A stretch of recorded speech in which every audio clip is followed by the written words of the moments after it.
Hey everybody, Pastor Jim here from the Indian Lake Community Church and the Lighthouse of Indian Lake. Hope this finds you safe, happy, and well for this midweek message. I am outside again. This is a beautiful feeling. Sunshine, blue skies, a little windy, so you might hear that in the background, but it's okay. Just turn up the volume because I didn't want to be in my office today. I've been in my office all winter, and I'm back out here where you might remember from last spring, because this is where, when the whole pandemic and the lockdown started, when we were here home, then I dedicated to doing a video every day of the Lenten season in preparation for Lent, and to stay connected with our church family and others who wanted to be involved in order to prepare our hearts and minds for Holy Week and then the Easter Sunday celebration and all of that. And I remember thinking at that time that, well, this will all be past by Easter, and we'll be back in the church, we'll be back in the sanctuary, and everything will be okay. And little did we know that that wasn't the case. And Easter Sunday was the weirdest thing, preaching in the sanctuary to I think we had maybe 7 or 8 people there who were part of the service, and that was all we had because we couldn't have people in the sanctuary. We were just online. And I remember thinking how powerful Easter morning is, and the energy and the excitement, and how easy it is to worship on a day like that and to share a message of hope. And when there was just like 6 or 7 people there, and it was so much harder to do that because it just wasn't the same. And thank God this year we're going to be able to have our church family back, and so we hope you'll join us for our Holy Week services and for Easter Sunday. And so it seemed fitting that they called it last spring, when I was outside doing these videos every day, kind of a Where's Waldo kind of thing. Where am I going to film today? And part of it was just to move around for something different, and part of it was out of necessity, because if it was cold, I'd go to the barn. If it was nice, I'd be outside. Because in the house, Chris was doing law school online, Hannah was finishing school online, Shar was teaching online, and so it was just, it was like an office complex in there. And so I came outside to do these things, and so it's fitting, and it feels good to be back outside for these things, because so much hope right now, so much hope and promise, things beginning to return back to the way things should be. And this week, Thursday, will be a new beginning, I think. I think Thursday will be a brand new start, and I think Thursday is a day that many of us are looking forward to as we begin the observance of baseball season. It's opening day, and I'm pretty excited about that. We haven't had, we had baseball last year, but it was weird. You had cardboard cutouts and crowd noise that made no sense, and so it was just odd. But baseball will be back, and opening day, and that's pretty cool, because it's America's pastime, and what better way to do so than enjoying a game. And I remember my parents taking us to Cincinnati many times for opening day. The parade, sitting, there was a hotel, and I don't remember the name of it, but their restaurant overlooked the route that the parade took for opening day, and we would eat lunch and watch that parade, and that was the neatest thing. And then one year, Dad and I went to the old Riverfront Stadium for opening day, and we were way down the left field line in the upper deck there, and it started to snow. It was cold. And so they called the outfielders in, and by the time the left fielder started running in, there was no snow. But by the time he hit the infield, he was leaving footprints. It was snowing that hard. And so a lot of good memories there. And so this time of year with spring, and with baseball starting back up, and having people back in the sanctuary, it does feel like a new beginning. And, Thursday, even more important than opening day, believe it or not, is Maundy Thursday, and we hope you'll join us for that. We do our traditional Maundy Thursday service, starts at 7 o'clock in the ILCC sanctuary, and it's nothing fancy, it's nothing elaborate. It's basically just a narrated reenactment of the Last Supper.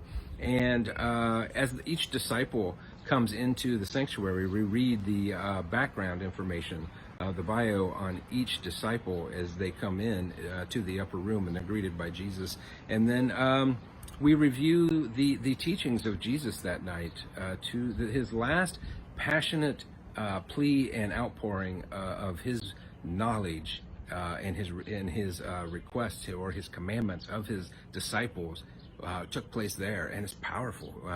If you live according to what Jesus taught at the Last Supper, then we're following that path that we should to live like Christ. And It's Maundy Thursday. When I was a kid, I thought it was Monday Thursday. It made no sense.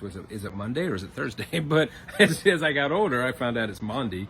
Maundy being the Latin word for mandatum.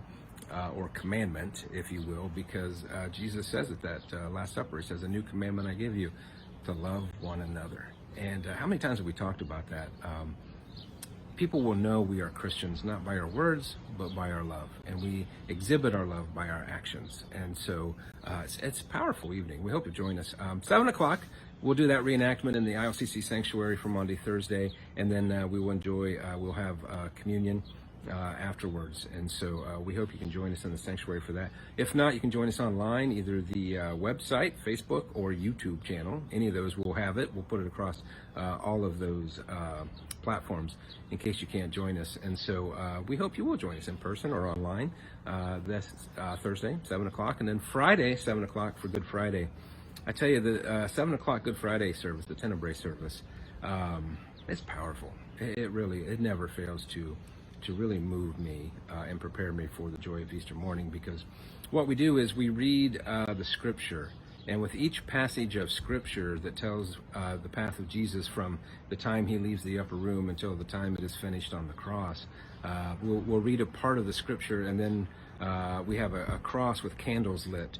And so after each passage of scripture, we extinguish one candle and we take one item out of the sanctuary. We take the cross, the Bible, the candles, the chalice, the flower vases, the paraments, all of these things. One by one, we remove them from the sanctuary. And as we darken and extinguish each candle, it gets darker and darker as we go. And then eventually, we're left with one candle, and that is the Christ candle. And you might remember the Christ candle that we light on Christmas Eve that signifies the light of Christ coming into the world. And this is the light of Christ going out of the world. When it is finished and when he is in the tomb. And it's so powerful to silently leave a darkened sanctuary where the light of Christ has been extinguished and removed. And it helps you to prepare for the joy of Easter morning. I don't know how you can enjoy the mountaintops if you haven't enjoyed the valley, if you haven't gone through the valley, to just be a mountaintop person and never experience the valley. I don't think most of us know what that's like, but to go through the hard times, to go through the valley and the struggles and the trials and the work, and then to enjoy the mountaintop makes the mountaintop that much more special. And that's how it is with Easter. If we don't do the work this week, if we don't walk the walk that Jesus walked and go through and experience everything that he went through, the suffering that he willingly undertook for us and for the world, it's hard to fully embrace and enjoy that joy of Easter morning in the empty tomb. So we hope you'll join us. So Thursday, 7 o'clock, Friday, 7 o'clock, both in the sanctuary. Sunday, we'll have our normal services at 10 and 11, 10 o'clock traditional, 11 o'clock in the lighthouse. We hope you'll join us. If you don't join us, we hope you have a home church that you will connect to and be prepared for this week, or you can join us online, or you can just spend time in the Word. But either way, I hope you'll spend some time following the path that Jesus took through this most important and holiest of weeks, and then experience the true joy, the full joy of Easter morning. So, if I don't see you, happy Easter to you all. Take care and God bless. I really do appreciate you taking the time to watch and listen to this video, and I hope you found some words of encouragement or hope to help you in your walk this week. If you'd like to find out more information about us and our ministry, you can look at one of our Facebook pages. We have one for the Lighthouse at Indian Lake. There's also a Facebook page for the Indian Lake Community Church. If you'd like more detailed information, for example, our location and our times of worship, if you'd like to join us for worship in person, we would love to have you. Or if you want information about how you can join us for worship online, you can visit our websites at www.lighthouseatindianlake.org or www.indianlakecommunitychurch.org. There you'll find information about our in-person worship times, or how you can watch us online through the website or through Facebook or through YouTube. Also on there, you'll find out more about who we are and our mission to the Indian Lake community and beyond. And if you'd like to support us through your time and your talent, or the giving of your possessions financially, you'll find information how to do so on those sites also. Thanks for listening in. God bless you, and we hope to see you soon.